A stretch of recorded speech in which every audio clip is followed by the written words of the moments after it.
नमस्कार मित्रांनो, नयनताराने दिली चक्का आता कमळे आणि ऋषीच्या लग्नाला परवानगी. तर नक्की काय घडतं त्याला संपूर्ण अपडेट जाणून घेऊया, त्याच्यामुळे व्हिडिओ शेवटपर्यंत नक्की पहा.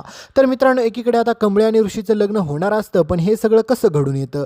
कारण की अन्नपूर्णा आजी आणि राजन हे सगळेजण मात्र आता तुम्हाला माहितीच असेल की आता नयनताराने एकदा शब्द दिला होता अन्नपूर्णा आजींना की ज्यावेळेस तुमची मोठी नात येईल ना, त्यावेळेस मात्र तिचं लग्न माझ्या ऋषीसोबतच होईल आणि ताच शब्द आता पूर्ण करावा लागणार असतो नयनताराला.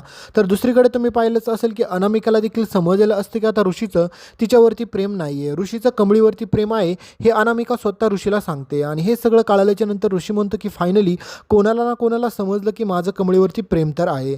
तर दुसरीकडे आता नयनताराच्या डोक्यात एकच प्लॅन चाललेला असतो की तिनं जो अन्नपूर्णा आजींना शब्द दिलेला असतो तो म्हणजेच त्यांच्या मोठ्या नातीसोबत ऋषीचं लग्न, तर ते तिला अजिबात देखील पटलेलं नसतं.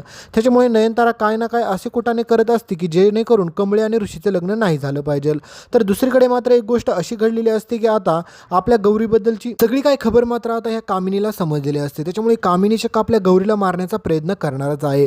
पण दुसरीकडे मात्र राजन आता कशा प्रकारे कामिनीच्या तावडीतून आपल्या गौरीला वाचवतंय हे पाहणं देखील तेवढंच रंजक ठरणार आहे. तर एकीकडे मात्र आता हे सगळं प्रकरण घडत असतं आणि दुसरीकडे मात्र सगळ्यात भयानक गोष्ट झालेली असते. म्हणजेच आता अन्नपूर्णा आजी, राजन सर आणि हे सगळेजण मात्र आता कमळे आणि ऋषीचं लग्न व्हावं यासाठी मात्र नयनताराकडे गेलेले असतात. आणि त्यावेळेस मात्र नयनतारा ह्या सगळ्यांना पाहून एकदम तिला धक्काच बसतो आणि कमळी देखील त्यांच्या सोबत असते. तर त्यावेळेस मात्र अन्नपूर्णा आजी म्हणते की अगं नयनतारा, आम्ही या ठिकाणी यासाठी आलेलो आहे की आमच्या कमळीचं आणि तुमच्या ऋषीचं आपण लग्न करूया. तर हे सगळं ऐकल्याच्या नंतर कमळीच्या तर पायाखालची माती सरकते, कारण की कमळीला समजत नाही की हे नेमकं काय घडतंय. दुसरीकडे ऋषी पूर्णपणे खुश झालेला असतो, कारण की ऋषीला कमळीसोबतच लग्न करायचं असतं. पण हे सगळं प्रकरण आता पाहून अनिकाला मात्र जास्तच मोठा धक्का बसलेला असतो. तर एकीकडे मात्र नयनताराला मात्र ह्या गोष्टी कधीच मान्य होणार नाहीत, तुम्हाला देखील माहितीच आहे. कारण की तिचं एकच म्हणणं असतं की एक वेळ मात्र ती सून म्हणून त्या अनिकाला स्वीकारेल, पण आपल्या कमळीला कधीच स्वीकारणार नाहीये. पण मित्रांनो, आता पुढे आता नयनताराला अन्नपूर्णा आजींचा शब्द जर पाडायचं म्हणलं तर खूप मोठा प्रॉब्लेम होऊ शकतो. त्याच्यामुळे आता अन्नपूर्णा आजींच्या दबावाखाली येऊन नयनताराला ह्या लग्नासाठी तयारच होवं लागणार आहे.